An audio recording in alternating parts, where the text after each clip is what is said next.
प्रसिद्ध खगोल अभ्यासक आणि पंचांगकर्ते दाकरू सोमणजास, तुम्ही इथं आलेला त्याबद्दल आपले मनपूर्वक आभार. खरं तर वयाच्या 84व्या वर्षी, मी तुमचं वय काढत नाही आहे, पण वयाच्या 84व्या वर्षीसुद्धा जो उत्साह तुमच्यामध्ये आहे, जी एनर्जी तुमच्यामध्ये आहे, ही ऊर्जा कुठून येते हा प्रश्न नक्कीच आम्हाला पडला आहे. चांगला प्रश्न विचारला आहे. याचं कारण म्हणजे माझा छंद आकाशदर्शनाचा. आकाशदर्शन म्हणजे विश्वामध्ये आपलं स्थान किती नगण्य आहे ही जाणीव होते, नम्रता येते स्वभावात आणि काहीतरी नवीन करायची इच्छा होते.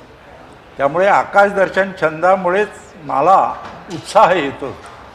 म्हणजे अक्षरशः खग्रास सूर्यग्रहण पाहणं, लोणारचं मिटिओरेट क्रेटर अश्निविवर पाहणं किंवा उल्का वर्षाव पाहणं आणि खगोलीय घटना घडतात ना त्यावेळी तर आम्ही उत्साह एवढा असतो. आणि खगोलशास्त्राचं एक आणखी महत्त्वाचं आहे, आपण आनंद घ्यायचाच दुर्बिणीतून पाहून, पण इतरांना आनंद द्यायचा आणि इतरांना आनंद देतानाच आपल्याला आनंद होतो.